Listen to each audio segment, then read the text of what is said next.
A trio of crucial figures. That is the only key required to unlock this mystery. 2:28, 2.5 miles. Music. 6 minutes. Keep those digits locked in your mind. Never lose sight of them, since before this segment music wraps up, it will become crystal clear why these specific details trapped federal agents inside a briefing room, analyzing 10,000 hours of security tape, and why the Bureau remains entirely tight-lipped regarding whatever secrets that tape holds. You are looking at the Nancy Guthrie file. Music. Furthermore, if you believe you have this situation figured out, trust me, you are mistaken. Not at this stage. Before proceeding, head down to the comment section immediately. Let us know your exact viewing location. Type out your city, music your nation, and the exact hour on your clock. Our loyal audience has shadowed this active probe since the very beginning. Your observations are vital to us. Hit that subscribe button and turn on alerts. The moment a massive breakthrough happens, and the clues strongly suggest one is unfolding right now, this is the platform that drops the update before anyone else. Let us pivot music straight back to our crucial figures. Right at 2:28 a.m. on February 1st, 2026. Music. A heart-tracking software running on the elderly woman's smartphone recorded a sudden drop in signal.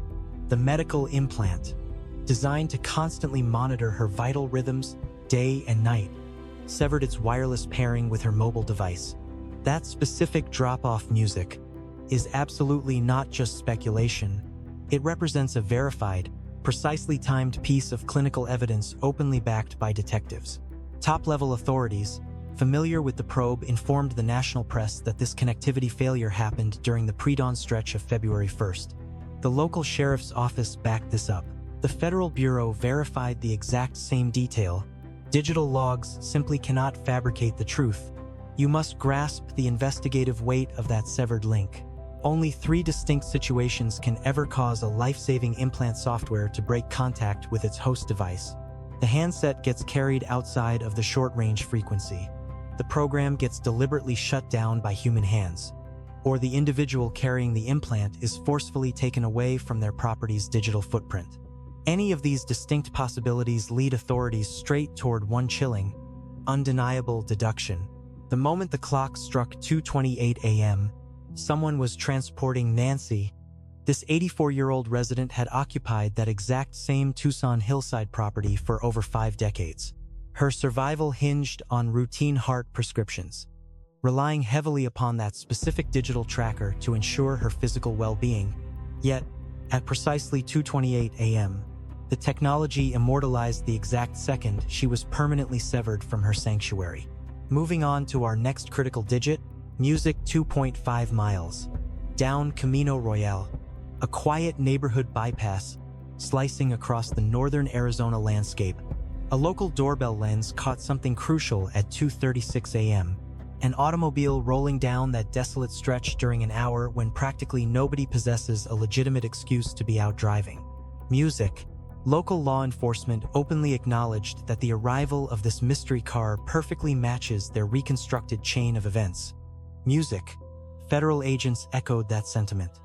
Right before every single official involved completely shut their mouths, they orchestrated an intentional blackout regarding the video's contents, the make of the car, and its ultimate destination.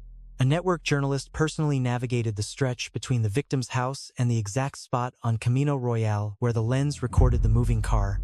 The reporter selected the exact trajectory a calculating individual would take around 2:30 a.m., specifically utilizing the hidden neighborhood bypass.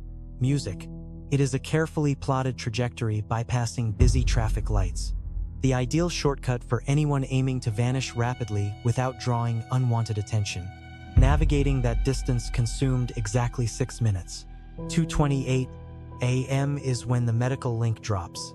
Factor in an additional 6 minutes. That places you, music, right at 2:34 a.m. The automobile crossed the camera's view at 2:36 a.m. A tiny window of 2 minutes. You must realize that this brief 2-minute gap is far from being a flaw in the detective's chronologies. Music. Consider this if you had recently extracted an individual from a secured house under the cover of night. What steps would you take prior to hitting the gas down a hidden street? You would likely scan your reflections. You might strip away a mask hiding your identity. You definitely ensure the asphalt in front of you is empty. Music. You inhale deeply, steadying your racing pulse, just before pushing your foot down to flee. A 2-minute pause acts as the psychological footprint of a perpetrator shifting from executing a dark deed into their getaway mode. Music. It represents anything but missing data. It operates as hard proof. The commanding sheriff went on record claiming the mysterious car's presence perfectly locks into their established sequence of events. Music. That declaration is an official, undeniable fact. We are not dealing with unauthorized rumors, unnamed informants, or wild internet speculation here. This is the primary department physically pinning that automobile to that spot, directly matching the time frame established by the victim's digital heart tracker. However, listen to what federal authorities refuse to announce. They are sitting on 10,000 hours of visual recordings. Investigators possess mobile signal pings, tracking exactly which phones traveled from the hillside estates down to Camino Royale between the hours of 2 a.m. and 3 a.m. Detectives hold automated tag scanning intelligence covering every single path bordering that specific getaway route. Authorities have extracted every conceivable ounce of electronic surveillance available from that zone throughout the 24 hours surrounding her terrifying vanishing. Yet they absolutely refuse to drop a single hint regarding the automobile's brand, the specific make, where it was heading, or whose name sits on the title. Federal agents don't suddenly zip their lips over clues they haven't found yet. They clam up when they've got a golden ticket they need to guard. An ex-New York police investigator took a hard look at that doorbell video and pegged the ride as a Kia Soul. It's a small crossover. We aren't talking about a panel van or some massive SUV meant to haul heavy loads. This is an everyday commuter car, stealthy, completely ordinary. It's the exact type of ride that glides down a suburban street at 2:30 in the morning without raising a single red flag. If an insomniac happens to glance out their window, they wouldn't give it a second thought. That wasn't a coincidence. That was a highly calculated choice. Whoever was behind the wheel picked that exact ride music because it blends perfectly into the background. But analyzing the art always exposes the artist. Camino Royale spills right out onto East River Road. The second the driver hit that intersection, they had 4 totally different escape routes at their fingertips. Heading south down Oracle Road drops you into downtown Tucson and right onto Interstate 19. That highway shoots 60 miles straight down to the Rio Rico crossing at the Mexican boundary. Taking a left westward onto Campbell Avenue winds through quiet housing tracts leading to Music, a very particular section of the city's concrete maze. Pointing north takes you up to Oro Valley, a wealthy enclave perched high in the Catalina foothills and the exact stomping grounds of a person of interest detectives keep circling back to, or swinging east means vanishing into the vast, empty desert, where houses are few and far between.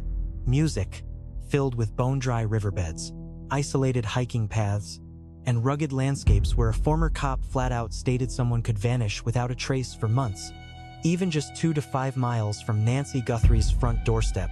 The Bureau absolutely knows which way that bumper was pointed at Music 2:36 a.m., yet they remain entirely tight-lipped. Keeping that one crucial compass point a total secret isn't random. That calculated hush only points to a couple of scenarios. Either investigators don't want the suspect realizing they've got them on tape, or they're hiding the fact that they've already mapped the escape route all the way to its final stop. Music regardless. This lack of chatter isn't because they're stumped. It's a strategic trap, and 2 specific names, Music, are the absolute foundation of that trap. We're talking about a pair of guys whose deep-rooted backgrounds, Music, physical locations, and shady track records land them squarely in the crosshairs of this massive manhunt. This isn't just wild finger-pointing. It's a mountain of stone-cold, heavily vetted, agency-approved evidence piling up against them. The first guy left Nancy safely at her entryway just 4 hours before she was taken from her residence. Since that night, he hasn't uttered a single syllable to the press in over 5 weeks. Then there's the second individual, a guy whose exact body metrics flawlessly match the digital ghost agents built using crime scene geometry at her doorway. Music, Tommaso Dominic Evans. 19 solid years of tight-knit history binding these two men together and tying both of them to that exact street, that very neighborhood, and that critical 6-minute time frame. Music. The mystery ride rolled into frame at 2:36 a.m. Meanwhile, her heart monitor mysteriously went offline, music right at 2:28 a.m. Funny enough, the commute bridging those two locations is exactly 6 minutes long. But there's a massive puzzle piece that every single news network reporting on this tragedy, music, completely missed. The car itself isn't the smoking gun that makes this case bulletproof. It's something detectives refer to as a behavioral footprint. Music, it's a web of tiny decisions, preferred pathways, and daily habits. Look at them one by one, and they seem totally harmless. But stack them together over weeks of surveillance, and you get a glaring psychological profile that a defense attorney would have a hell of a time tearing apart in front of a jury. And the timeline of weird habits driving this entire probe stretches way back, long before the 1st of February. Unraveling exactly when this started and what those red flags look like is exactly where this whole mystery, music, takes a dark turn. But before we dive into the surveillance tapes, the suspects, or the hard proof, you have to understand who the victim actually was, because the second you realize how she lived, the fact that someone zeroed in on her becomes terrifyingly obvious. Nancy Ellen Long came into the world on the 27th of January, 1942. Music right in Fort Wright, Kentucky. She earned her degree from the University of Kentucky, tied the knot with Charles Errol Guthrie on the 28th of December, 1963, and set off on a globe-trotting adventure. Charles made his living as a mining engineer. His career uprooted the crew all the way to Melbourne, Australia, which is where they welcomed their youngest girl, Savannah. In 1971, 2 years after that, the family packed up again and touched down in Tucson. They bought a gorgeous burnt adobe house nestled up in the Catalina foothills, right around the corner from Campbell Avenue and Skyline Drive. It was a quiet spot hidden away in the high desert overlooking the sprawling town below. They made it their forever home, and Nancy stayed put for good. She brought up her 3 kids, Savannah, Annie, and Cameron, right on those streets. At the same time, she carved out a solid 2-decade career doing PR work over at the University of Arizona. Her coworkers adored her. They always said she had a gift for lifting office morale and making everyone around her better at their jobs. Music tragedy struck hard in 1988 when Charles suffered a fatal heart attack while away on business in Mexico. Nancy was only 46 at the time, pushing her own heartbreak to the back burner. She stepped up to be the absolute rock her family desperately needed. Savannah, who was just 16 back then, eventually told the Today Show audience that her mom tackled every nightmare scenario with pure steel and incredible devotion. She never took another husband. For over half a century, those rugged slopes were her entire world, the only sanctuary she knew. Heading into the second month of 2026, Nancy Guthrie had reached her 84th year of life. Moving around wasn't easy for her anymore. Surviving each day meant relying on an implanted device and a strict regimen of heart pills just to keep her chest beating steady. Yet, despite her frail body, music, her intellect was razor sharp, a fact her relatives and local authorities both readily validated without hesitation. She possessed a fierce autonomy, keeping a brilliant wit and an unbending schedule that she stuck to like clockwork. Music, every single Sabbath dawn, she faithfully logged into an online congregation. So, when her video square stayed dark on the 1st of February, a worried parishioner immediately rang her loved ones. Relatives tore through her residence searching for any sign of her, eventually dialing 911 in absolute panic. Where in the world are you tuning in from right now? Drop your city down in the comments. Music. Our viewers track these mysteries with more intensity than major networks, and we deeply value your focus. The 84-year-old matriarch didn't just wander off. She was forcefully extracted.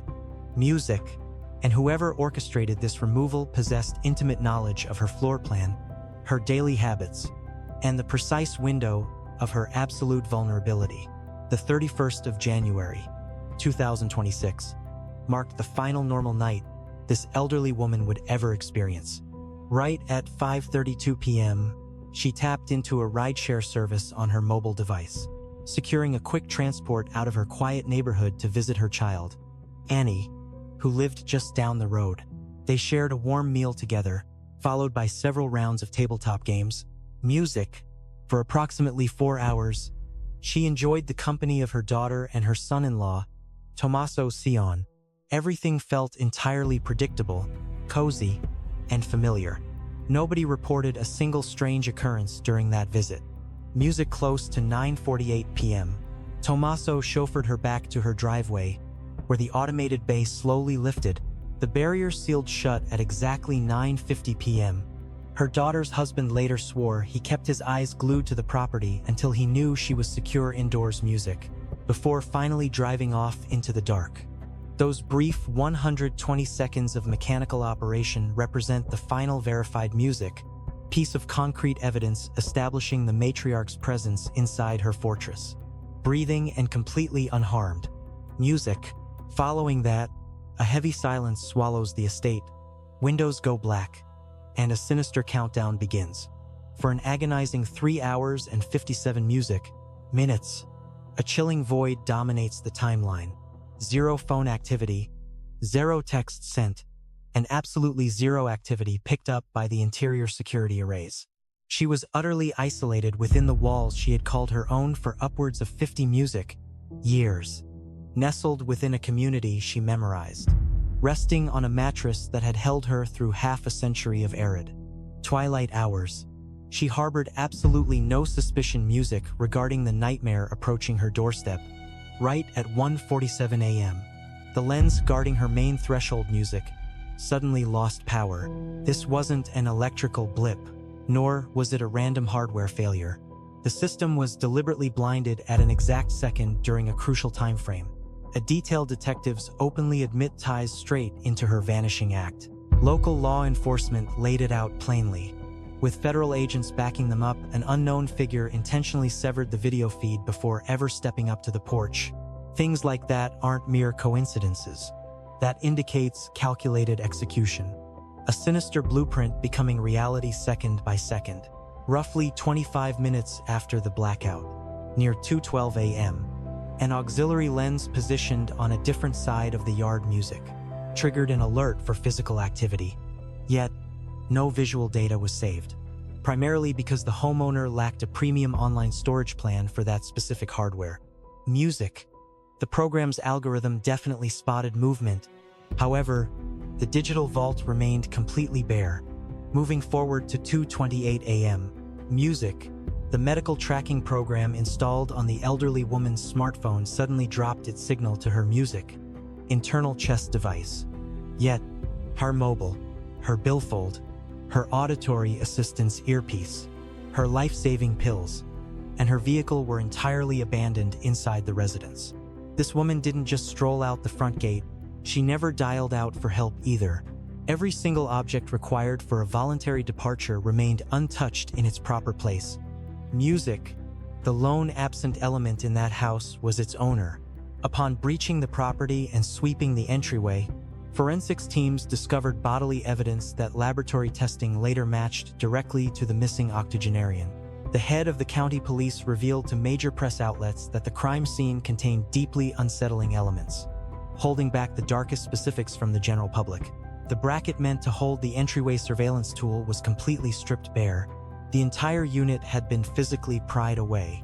Within a span of 41 minutes, stretching from 1:47 a.m. to 2:28 a.m., a shadowy figure navigated a secured, fenced-in estate under pitch-black conditions, completely disabling the perimeter defense grid, and managed to forcibly extract a disabled 84-year-old victim from her sanctuary without tripping a single alert capable of preserving visual proof.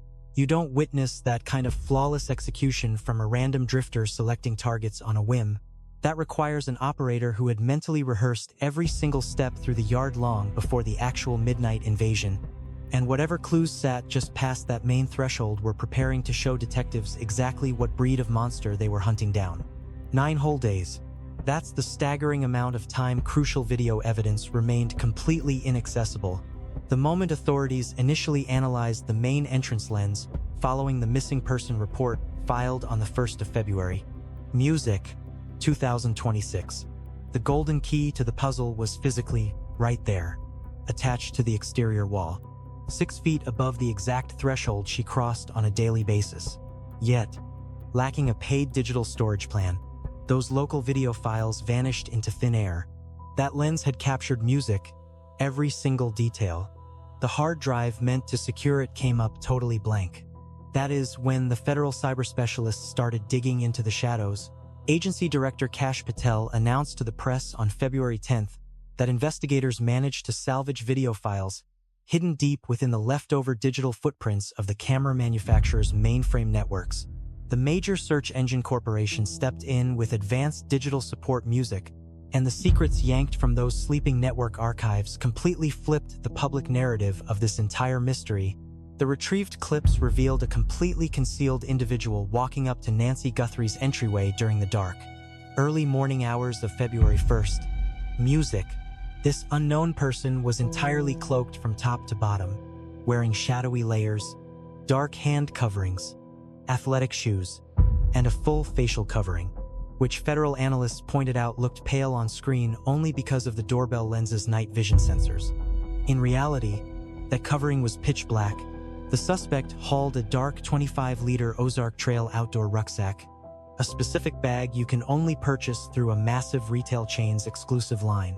And this person had what looked like a dangerous piece of tactical hardware strapped securely to a chest rig right on their torso. Former federal investigators and crime experts examining the clip online pointed out a very particular detail regarding the intruder's body language. They were neither hurrying nor acting frantic. A veteran bureau specialist characterized the suspect's walking pace as practically casual, as if this prowler glided right up to the doorstep, exactly like a person navigating a property they were intimately familiar with. They did not stop to think at the barrier. They did not pause to get their bearings. The layout of the yard was clearly memorized. The silhouette lifted a covered palm music and smashed it squarely against the security lens. Next, realizing that was not enough, the person grabbed some nearby landscaping by the porch and shoved a torn piece of foliage over the sensor to block it entirely. Music. That specific order of actions: palm first, then the leafy branch, is not made up on the spot. That is a calculated tactic. Music.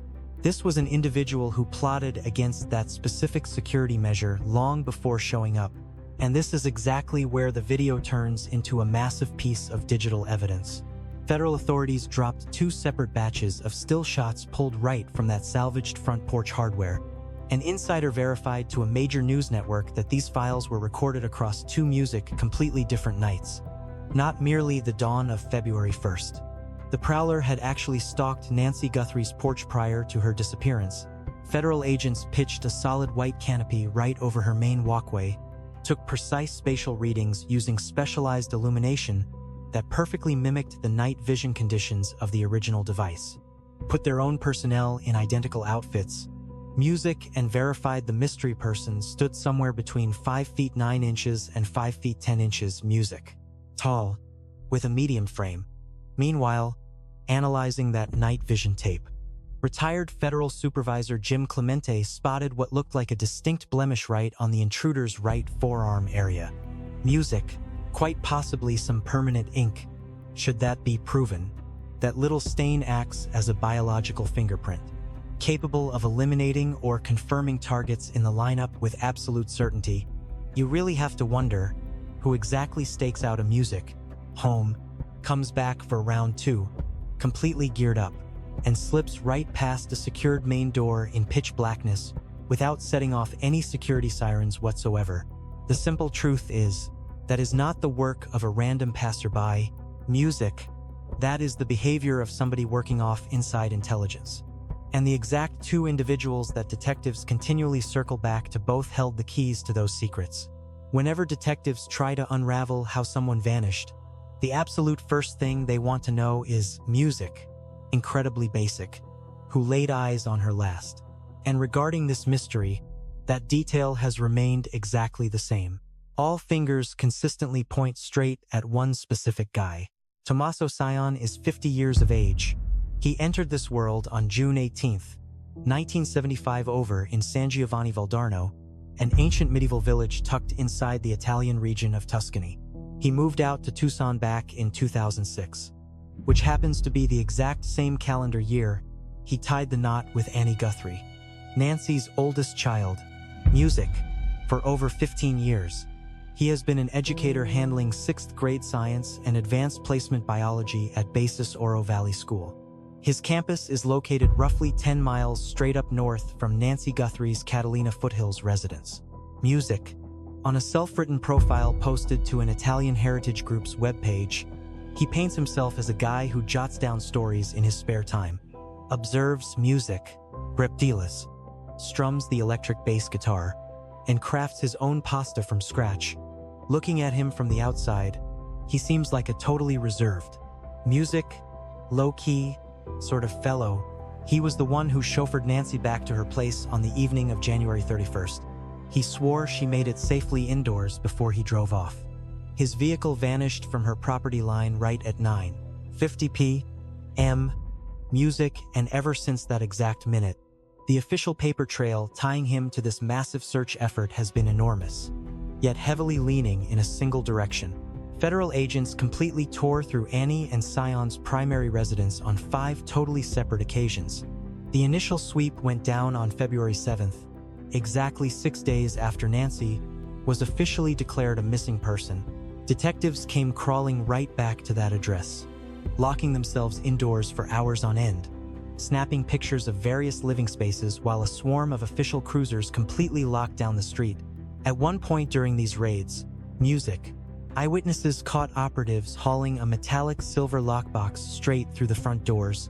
On a completely different trip, those same officials walked out clutching a pristine white container alongside a brown paper collection sack. One operative was visibly sporting bright blue latex hand protection. Ex-FBI operative Tracy Walder weighed in openly on the gear, music tagging the pale container as forensic processing tools, while pointing out the dark pouch held gathered clues. Showing up to the exact same house 5 separate times during a heated federal probe, that simply isn't music. Your everyday protocol. Every single trip means detectives had a brand new target to hunt down. Music. On top of that, authorities hauled away Annie's ride to hold it for further inspection.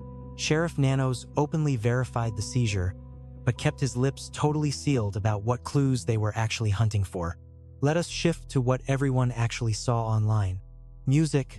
Savannah Guthrie dropped several heartbreaking clips straight out of Arizona. Annie played ball with the authorities so completely that they scoured her place time and time again, even taking her car off the lot. Spoy. Cameron Guthrie, a former Air Force colonel, got right in front of the lens. He sent a chilling message to whoever was behind this, begging them to bring his mom back. The entire Guthrie clan stepped into the spotlight, making their faces known right after N.Y. vanished. But Cion absolutely radio silence, 0 press releases, and he never once stood next to Annie whenever she stepped out into the public music spotlight. He uttered absolutely nothing regarding the probe, the family's desperate pleas, or the massive bounty. Let us talk dimensions.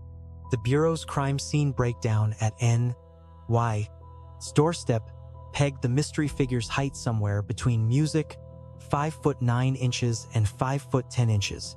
Several sleuths and reporters who scrutinized snapshots of Cion confidently clocked him right around 6 feet, or roughly 183 centimeters. The math simply fails to match up. Now, that does not clear his name. It is just raw data. Yet, in this twisted mystery, every single detail only pushes detectives deeper into the rabbit hole instead of giving them an easy out. To be clear, Cion is not officially listed as a main target, nor does he face any formal accusations. However, the paper trail trailing him 5 separate music sweeps of his home, a confiscated ride, and well over 5 weeks of absolute dead air, while his relatives completely fell apart in the limelight, paints a picture that profiling experts call a textbook example of a guy listening strictly to his lawyer. Keeping quiet like that is no accident. It is a calculated choice, repeated music, every single morning. However, Cion is just one piece of the puzzle. Another player joined this twisted saga, not by bloodlines, but through a chilling legal dossier and the bodily profile that federal agents pieced together right at N. Why? AI is front music. Steps matches this new guy with a terrifying accuracy that authorities have yet to openly rule out. On February 4th, 2026, just 3 days after Nancy Guthrie vanished into thin air, Music, an X-profile run by an alleged online sleuth, dropped Music, a striking image. It turned out to be a legal file straight from the Pima County Courthouse. Staring right back from the header of that page was the name Dominic Evans. The rap sheet below it highlighted major music, break-ins, stick-ups, stealing, skimming funds, and driving under the influence. In a matter of hours, that snapshot blew up across every single internet detective forum following this nightmare. Music, various news sources did their own digging and confirmed the paperwork was authentic through the Arizona Pima County legal database. The accusations were entirely legit. That rap sheet belonged to a 48-year-old fifth-grade educator and percussionist out of Tucson, a guy who spent almost 20 years jamming alongside Tomaso Cion. You need to grasp a crucial reality before diving into the hard evidence. What went down next for Dominic Evans and his loved ones is a textbook tragedy of what happens when open-source legal files smash right into a massive federal manhunt and in Music, online mob, armed with way too much free time and seriously lacking solid facts. Evans's personal residence got doxxed all over the web, and swarms of strangers flooded his quiet neighborhood practically overnight. His spouse, Andrea, revealed to the New York Times that she hid in a pitch-black room for hours on end, terrified to flip a single switch, just peeking through the blinds as random shadows massed right on her lawn. Their 6-year-old boy, who had never ever slept away from home, had to be shipped off to family just to stay out of harm's way. Evans frankly told the Times, "It feels like my entire identity got hijacked." Sheriff Nanos addressed the mob openly. He branded the whole mess an absolute nightmare, admitted Evans was living through pure torture, and went on the record, suggesting Evans grab a lawyer to drag these internet trolls to court for spreading toxic rumors. Let's set the record straight, Evans is not officially targeted. He faces 0 accusations. The cops haven't slapped cuffs on him for anything tied to this mystery. Nobody is arguing those points. However, detectives have to follow the rigid paper trail. Evans's confirmed stature lines up perfectly with the Bureau's estimated bracket Music of 5'9" to 5'10". His physical frame, which anyone can spot in open-source pictures and clips. Music is a dead ringer. The dark beard spotted in those very same materials matches up Music flawlessly with our disguised shadowy figure. Plus, he is based right in Tucson. He knows the local streets like the back of his hand. Add to that, his rap sheet holds a breaking and entering mark, which Arizona defines as sneaking into or hovering around a building with plans to pull off a major crime. That textbook legal statute and the creepy actions caught on Nancy Guthrie's porch cam showcased the exact same methodical playbook. A shadow slipping silently past the wrought iron barrier. Music, making its way across the secluded estate with the chilling confidence of a person who already knew exactly where every path led. According to Evans, his sole encounter with Nancy Guthrie happened at a springtime holiday party at her residence back in 2011, where he had taken his boy to hunt for hidden eggs. He physically stepped onto those grounds. He laid eyes on the access points. Music. He stood within the very walls of that estate. When questioned about his whereabouts overnight from January 31st into February 1st, he pointed to his own house, his spouse, and their kids a story. His partner fully backed up. Cellular records also perfectly mirrored that exact timeline. Detectives sat down with him for roughly 40 minutes during the initial 7 days of the probe, and they hadn't reached out since that sit-down, up until he spoke with a major New York publication. Music. All we are left with is the visual profile of the suspect. All we actually have on record is his undeniable closeness to Cion. Yet the burning mystery driving detectives from day one isn't about the frequency of his visits with Nancy. Music. The real puzzle is the depth of his knowledge regarding her life, and exactly who fed him those details. The key to that lock is buried deep within 19 years of verified companionship, tracing all the way back to April 2007 in the desert city of Tucson, Arizona. a pair of strangers stumbled upon different internet classifieds and ultimately found themselves standing face to face. Percussionist Dominic Evans originally linked up with a guitar player named Walter Gonalves after responding to a digital bulletin board listing. Meanwhile, Tomaso Cion, who had already tied the knot with Nancy Guthrie and was firmly entrenched within her family's inner circle, replied to a distinct advertisement in the local Tucson paper. The trio hit it off instantly, naming their musical project Early Black. They chased an alternative, gritty, garage rock sound. They rocked neighborhood joints all over Tucson, periodically hitting the road for gigs up in Phoenix and Flagstaff, splitting the bill with various underground groups touring through the southwestern music scene. Sometime during music, the tail end of 2009 and the dawn of 2010, they stepped into Loveland Studios alongside local audio wizard Nathan Sabatino to lay down their very first record. They titled the project Life, Love, Tragedy. Critics at the local Tucson publication gave the release glowing write-ups. Music. Over the subsequent years, the crew kept penning new tracks and performing around their hometown. 19 years of practice sessions. 19 years of highway drives and booth recordings. Music wrapped up in the mundane, everyday chatter that naturally cements a lifelong bond. And throughout every single moment of those 19 years, Cion held his status as Nancy Guthrie's son-in-law. The riddle law enforcement is trying to solve isn't some complex puzzle. It happens to be the most fundamental concept of evaluating relational distance.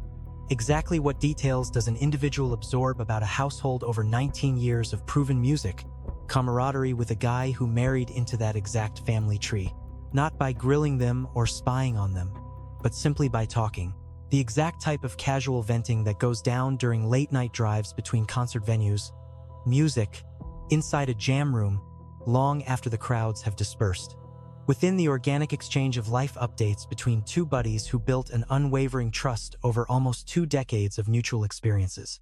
Music information like her exact location, her daily habits, her physical vulnerabilities, her alarm systems, and the precise blueprint of her land. Music, the mechanics of the main entrance barrier. If she kept a protective pet around, or if the slightest noise would wake her in the middle of the night, even the exact hour she usually went to bed. Evans openly admitted to crossing paths with Nancy a single time back in 2011 during a spring holiday bash at her Catalina Foothills estate. He set foot on those grounds. He breached that initial barrier. Music. He visually mapped the doorway. All of that is an undisputed fact. Yet, the narrative authorities are currently piecing together has absolutely nothing to do with a springtime celebration in 2011. It centers entirely on a 19-year stream of casual intelligence passed along through everyday bonding, much like a river carving its path through solid rock, silent, unseen, music, and fiercely relentless. A single stretch of asphalt linked the physical whereabouts of both individuals as dawn broke on February 1st. And one rock-solid brotherhood forged over 19 years bridged their mutual understanding of that specific residence. Meanwhile, the forensic proof, quietly cooking inside a government testing facility since the earliest days of this probe, is rapidly narrowing the gap between those chilling facts and the prime suspect's identity. Every single thread this task force has woven together ultimately rests upon 4 distinct pillars of proof. We are not talking about mere hunches or wild guesses. We are talking about concrete, rock-solid, government-certified scientific findings and sleuthing records that have been piling up in national databases since the sunrise of February music, 2nd, 2026. You need to grasp every single component of this case. Grasp the current reality, because the daylight between this mountain of clues and a formal arrest warrant is far slimmer than authorities are willing to admit on camera. Pillar number 1, the getaway ride. A distinct automobile was caught on a smart doorbell lens cruising down Camino Royale at 2:36 in the morning on February 1st. A former New York City police veteran openly analyzed that clip, pinpointing the ride as a Kia Soul, a small, boxy utility car, incredibly average, virtually silent, a machine chosen specifically because it blends in perfectly, not for its horsepower. The Pima County Sheriff's Department verified that the car's timestamp fits flawlessly into their working theory of the crime. Music, federal agents have also rubber-stamped that timeline. Yet both departments suddenly clamped their mouths shut regarding the route that driver took next. The Federal Bureau is sitting on 10,000 hours of digital surveillance pulled from the streets blanketing Nancy Guthrie's community, including porch lenses and automated tag scanners. Thanks for watching, and I'll see you in time. Alongside security networks mapping out every single ride traversing that zone from midnight until daybreak on February 1st. Investigators are fully aware of what those recordings reveal, yet their lips remain sealed. Moving to the second element, the handwear. Midway through February, on the 15th, law enforcement stumbled upon a dark piece of handwear roughly 2 miles away from the Catalina Foothills residence belonging to Nancy Guthrie. Music. The story of Nancy Guthrie is more than a mystery. It is a reminder of how fragile safety can be and how deeply our actions affect the lives of others. Behind every investigation, every piece of evidence, and every headline is a real person whose life matters. Nancy was not just a name in a case file. She was a mother, a friend, and a woman who spent decades building a life filled with family, work, and quiet routines. One powerful lesson from this story is the importance of awareness and community. Crimes rarely happen in complete isolation. Often, small details, an unusual car, a strange sound, a moment that feels slightly off, can become the key to protecting someone or solving a tragedy. When people pay attention and speak up, they help create a network of protection stronger than any single security system. Another lesson is responsibility. Information, technology, and influence must be used carefully.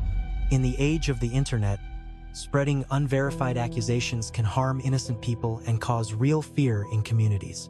Justice depends not on rumors, but on patience, evidence, and truth. Most importantly, Nancy's story reminds us to value the people around us. Life is unpredictable, and the safety of our families and neighbors should never be taken for granted. A compassionate, attentive community is often the strongest defense against darkness.